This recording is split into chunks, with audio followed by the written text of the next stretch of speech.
高市扫描的涉台言论极其错误，极为危险，粗暴干涉中国内政，严重违背一个中国原则和中日4个政治文件精神。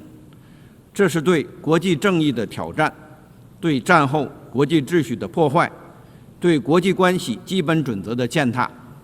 针对日本首相高市早苗涉华错误言行，中方表示，如日方胆敢武力介入台海局势，将构成侵略行为，中方将坚决行使联合国宪章和国际法赋予的自卫权，坚定捍卫国家主权和领土完整。那么中国的底气从何而来？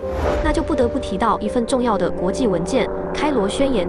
第2次世界大战取得决定性胜利后，中美英3国首脑于1943年11月22至26日在开罗举行会议，讨论如何协调对日作战的共同军事问题和战后如何处置日本等政治问题，史称开罗会议。此后共同发表开罗宣言。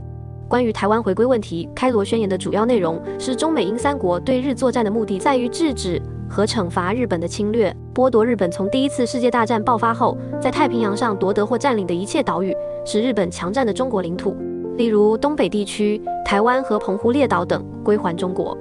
开罗会议中聊到怎么惩罚日本时，老蒋直接开大，日本从东北开始侵略中国，打败他后，东北当然要还，台湾、澎湖本来就是中国领土，也必须还。罗斯福当场点头支持。当晚，老蒋和宋美龄去罗斯福房间吃晚饭，老蒋再次强调，东北、台湾、澎湖必须归还中国。罗斯福同意，立刻叫幕僚根据谈话起草公报。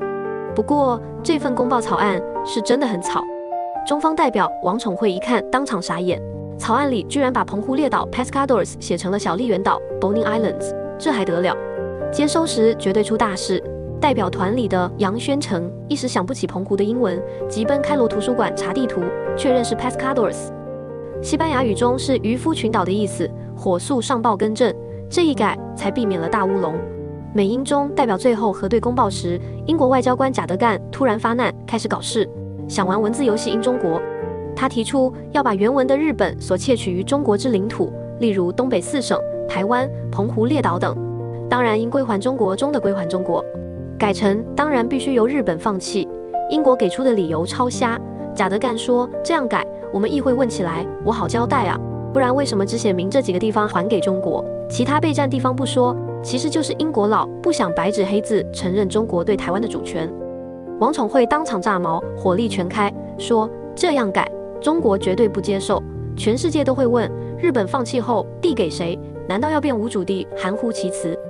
那这公报有个屁用？全世界都知道我们是反侵略，目标就是拿回失土。好在此时美国占中方力挺维持归还中国，最终中美合力，英国阴谋破功。开罗宣言定乾坤，台湾光复城定局。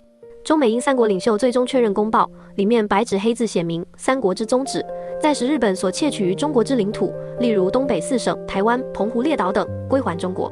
归还2字，国际法上很关键，意思就是主权直接回归中国，不是放弃后让别人抢。所以看到没？开罗宣言让台湾回归中国，根本不是自然而然，那是中国人在开罗会议上一场接着一场硬仗打下来的。